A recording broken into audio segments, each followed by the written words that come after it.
어버이날의 유래는 1910년경 미국에서 안나 자비스라는 여인이 돌아가신 어머니를 추모하기 위해서 교회에서 흰색의 카네이션을 교인들 모두에게 나누어 주면서 우리 어머니를 기억해 주세요 라고 했다는 거예요.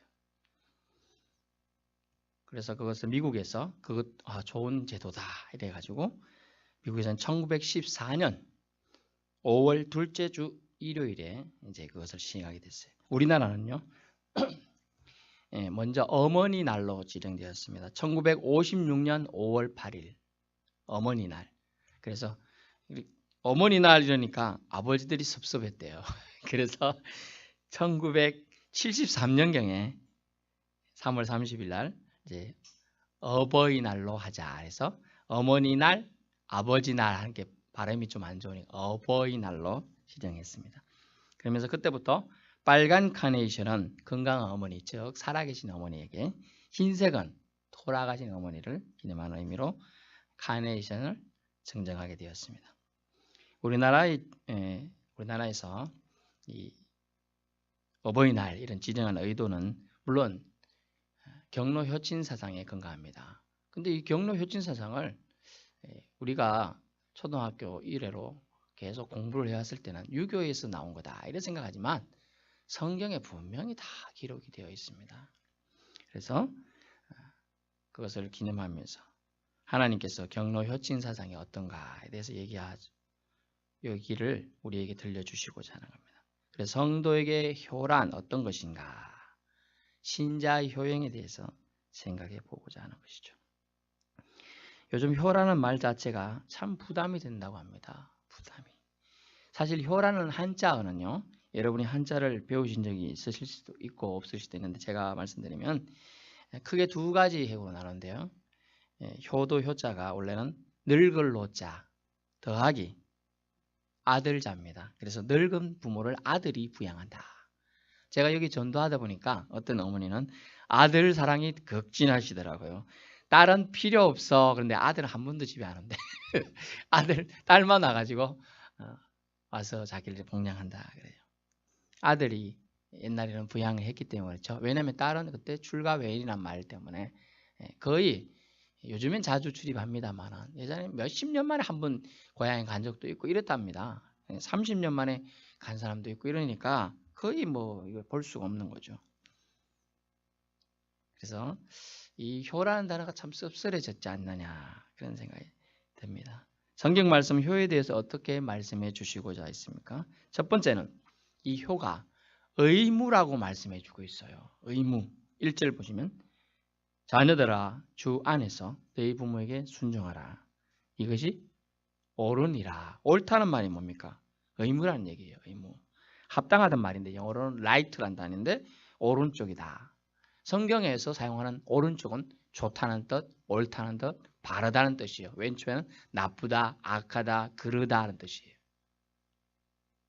잠언 23장 22절에도 이 신자의 의무임을 얘기해 주고 있습니다. 신자, 즉 성도는 하나님 앞에서 자신이 맡은 바 일에 충직해야 됩니다.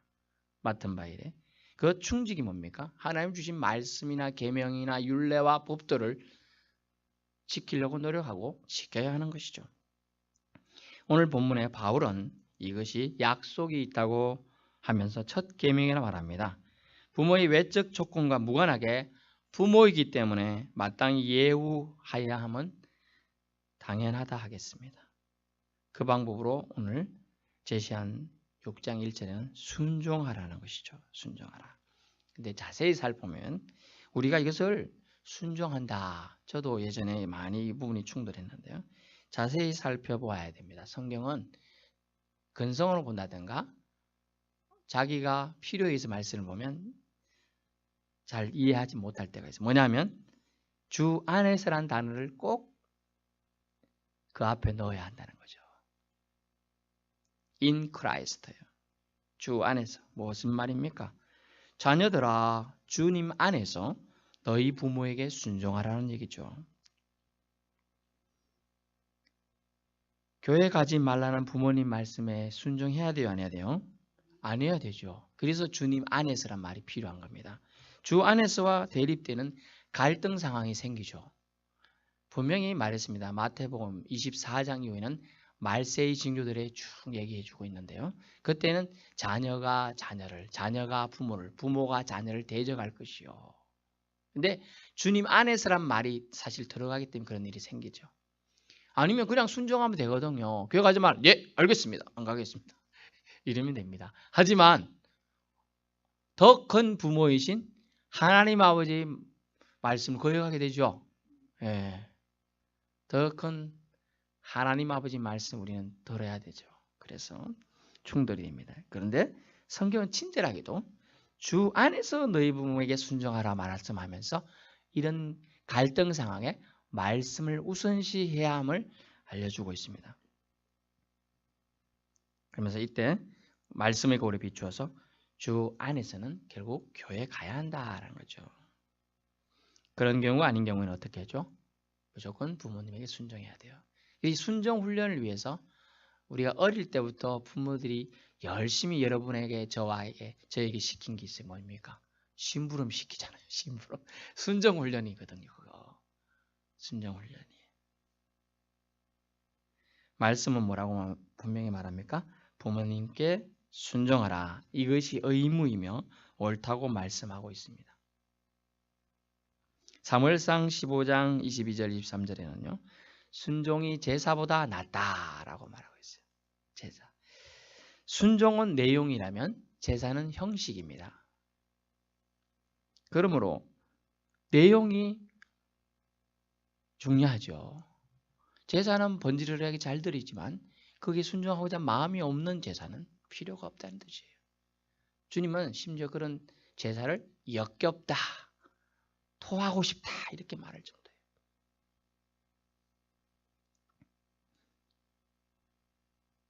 하나님 사랑하십니까? 그렇다면 부모에게 순종하십시오. 왜냐하면 주님께서는 너희가 나의 계명을 지키면 나를 사랑하는 자라고 얘기했습니다. 주님의 계명에는 10계명은 여러분 아실 거예요. 제5계명에 너희 부모에게 순종하라는 말씀이 있어요. 근데 그것은 따지고 보면 1계명이죠. 왜? 사람에게 준 계명으로는 첫 번째 계명이 주 안에서 너희 부모에게 순종하라 합니다. 부모님 혹 안 계십니까? 그러면 웃 어른께 잘하시면 돼요. 웃 어른께. 참 어제 서부면 체육대회 또 경로잔치 갔었습니다만 참 우리 비토 지역의 성도들 소속되신 분들이 참 또 다른 마을 주민들도 보니까 그 어르신들은 잘하려고 노력 많이 하더라고요. 어떻게 생각하시는지 모르지만 다른 분들은 다 뷔페를 불렀더라고요. 그래서 저희 마을은 손수 다 준비해가지고 하더라고요. 정성이 좀 다르죠. 그런 부분들도 있습니다. 그래서 웃 어른께 잘하십시오. 결국은 그것이 참 아버지이신 하나님께 잘하는 거라는 거예요. 잘하는 거라는 거예요. 우리 결국은 참 아버지께 잘하기 위해서 웃 어른께 잘하고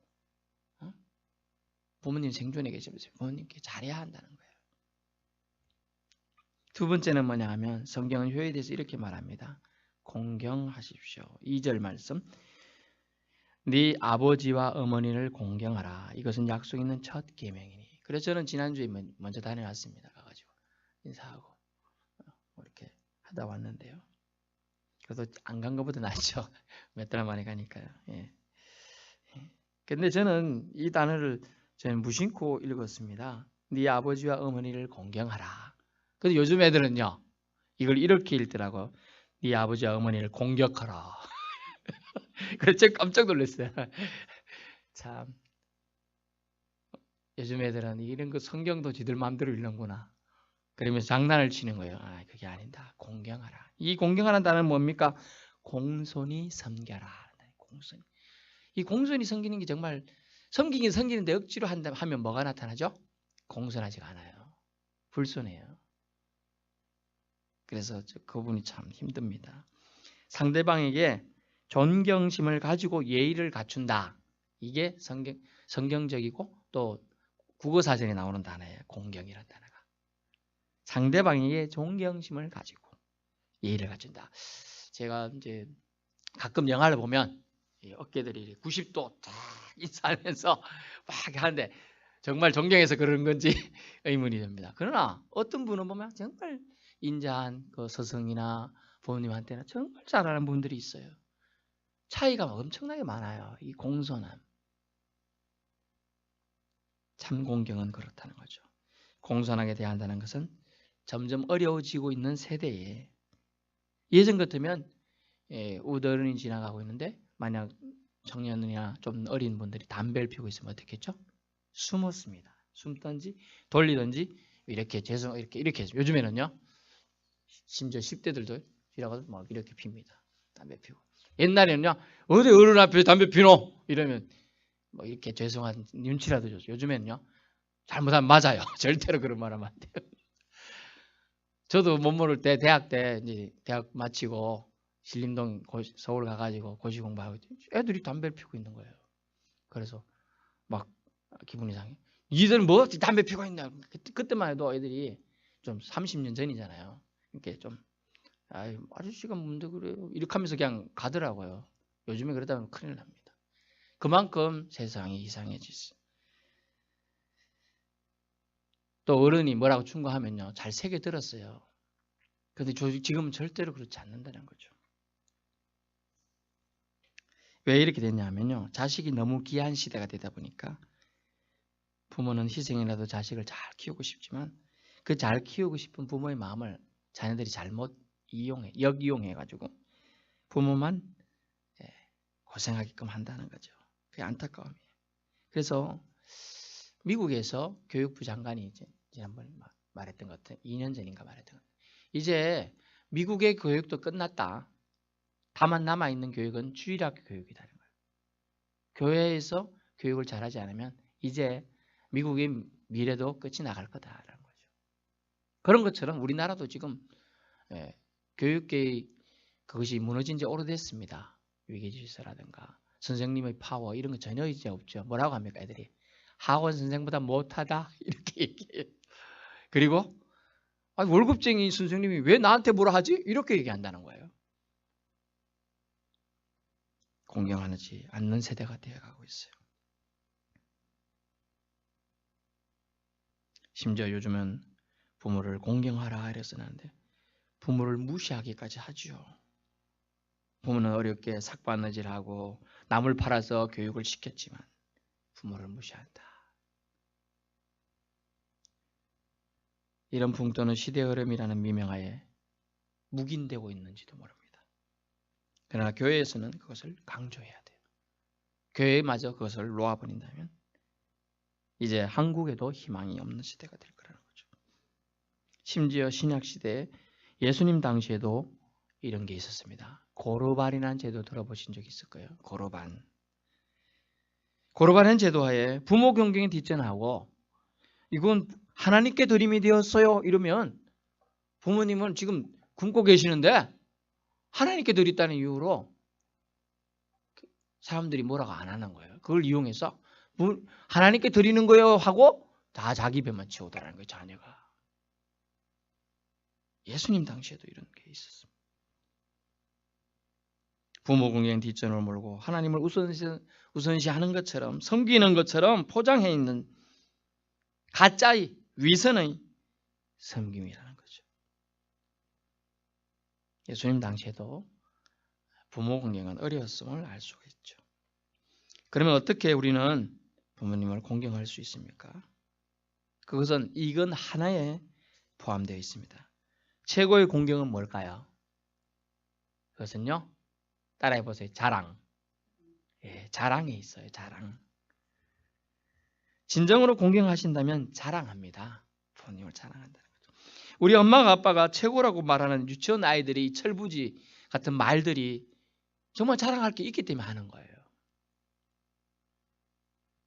유치원 아이들이 순수함 속에서 자랑할 게 우리 엄마 요리 참 잘해요. 우리 아빠는요 저랑 주말만 되면 놀아줘요. 이런 것들이 정말 했기 때문에 하는 거죠. 너 똑똑하지? 네가 말 잘못하면 엄마 아빠 쪽팔리다. 그러니까 어떻게? 가가지고 유치원에 선생님이 부모님 자랑하라고 하면 엄마 요리 잘한다 해라. 이렇게 전하는 엄마 없을 거예요. 순수하게 얘기한다는 거예요.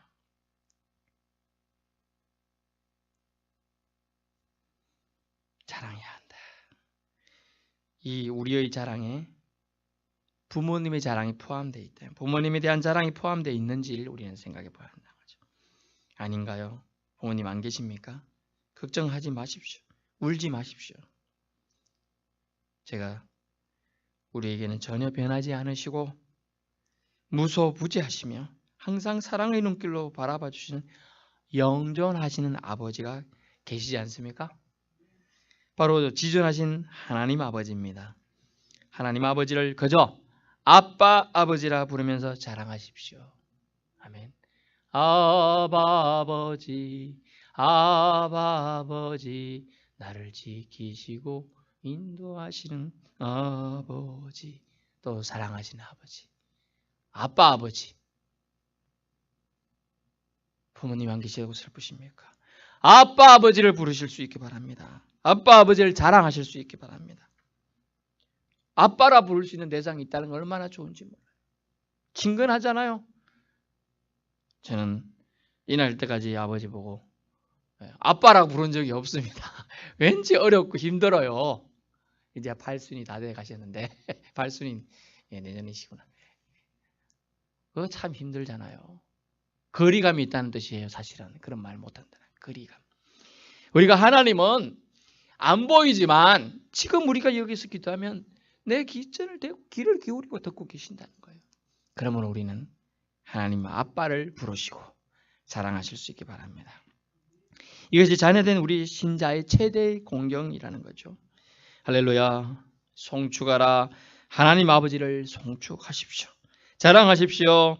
공경의 기쁨을 맛보십시오. 믿지 않는 부모에 대한 최고의 공경은 그러면 무엇입니까? 그것은 예수님을 소개하고 예수 믿을 기회와 구원 얻을 기회를 주는 것입니다. 제가 어제 짧지만 정말 깨알같이 믿음 생활 안 하는 분을 만나서 잠시 어제 복음을 전하고 했는데 기회가 되면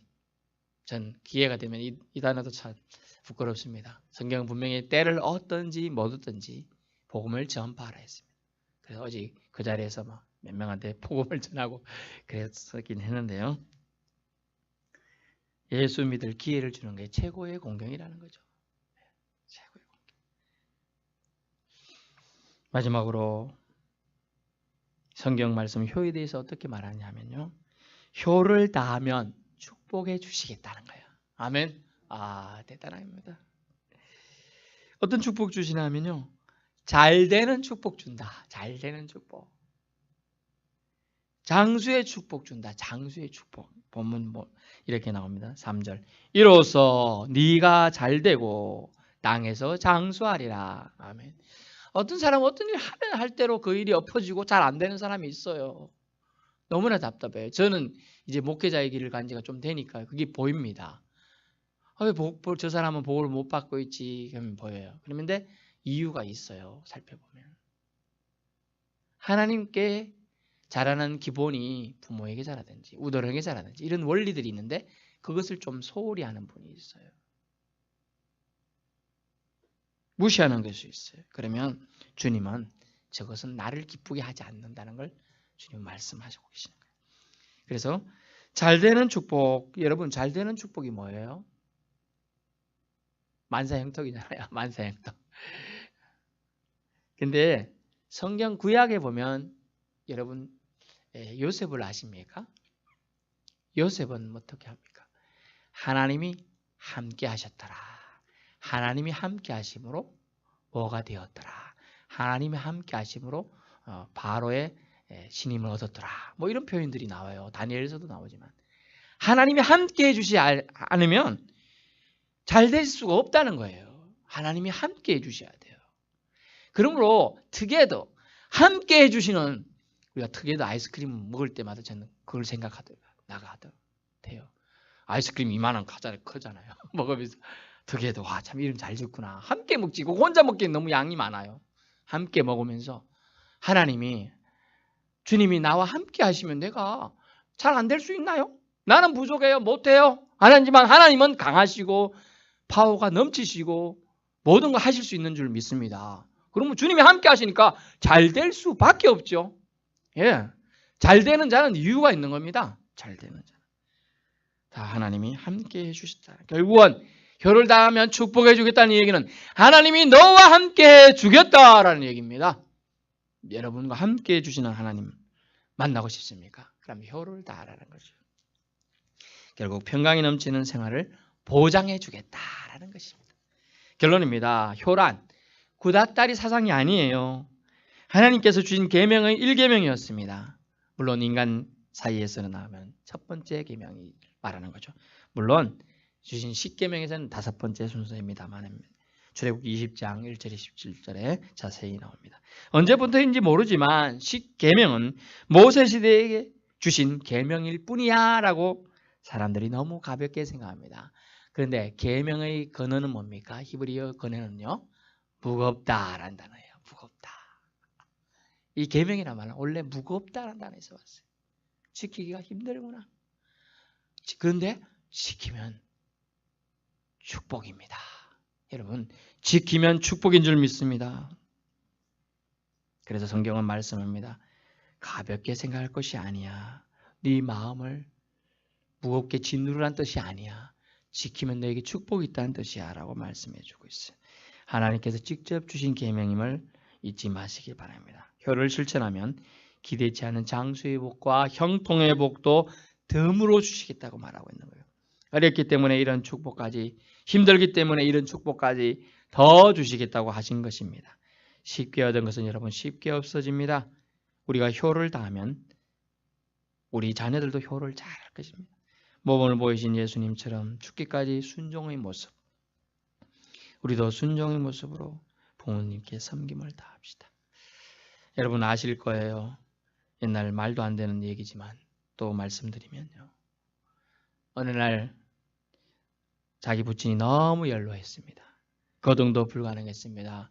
몸은 점점 말라갔어요. 피골이 상접했어요. 다리도 너무 가늘어서 세 다리보다 더 가늘고 뼈도 다리도 이제 그런데 너무나 먹고 살 게 없었어요. 어떻게 했으면 어느 날 아들이 결심했습니다.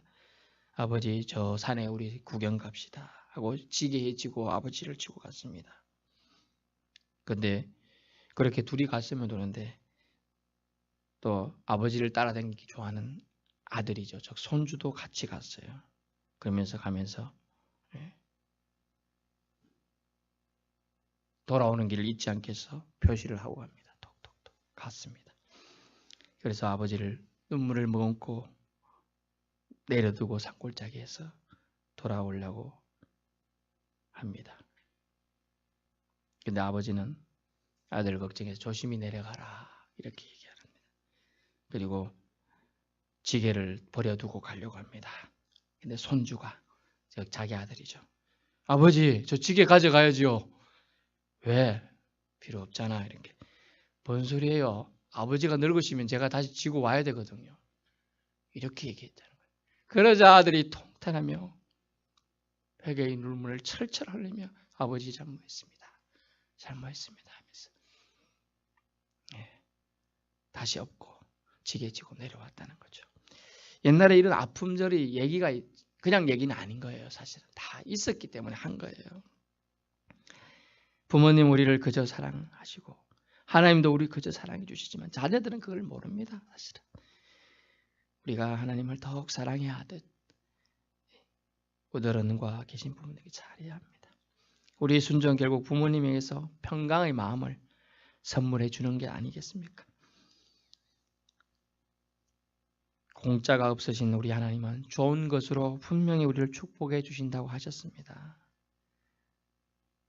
성경은 효를 마땅히 하여야 할 도리임을 말씀해 주었고요. 또 공경하는 것은 자랑하는 거다. 부모님을.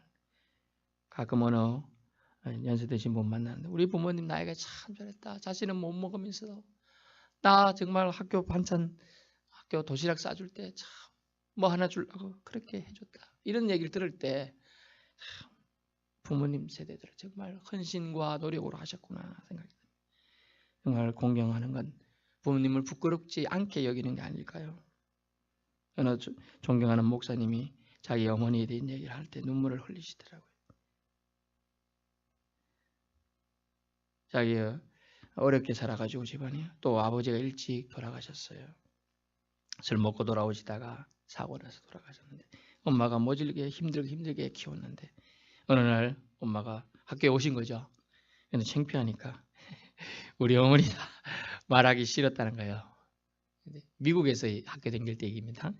말하기 얘기가 싫은데 막 울고울고 하는데 그래도 저 사람 누구야? 저희 어머니입니다. 그래 얘기를 했다는 거예요. 그래도 여러분 이게 쉽지 않아요.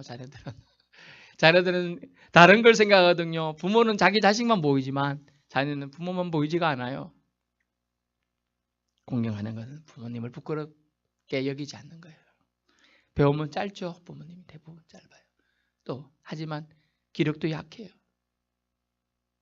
하지만 자기 자식 사랑은 강한 줄 믿습니다. 반드시 효하는 행동을 주님은 오늘 본문을 통해서도 기뻐하심을 알 수가 있어요. 기뻐하는 자에게 축복하는 거죠.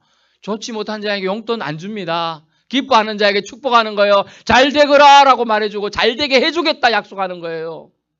장수하게 해주겠다 하는 거예요. 장수가 축복인 거라고 분명히 성경은 말하고 있어요. 그러므로 우리가 하나님이 주신 축복, 형통과 장수의 복까지 받아 누리고 이 땅에 주신 천수를 살기 위해서는 하나님께서 주신 효를 잘 감당하실 수 있기 바랍니다. 하나님을 사랑하면 됩니다. 부모님이 안 계시면. 기도하겠습니다.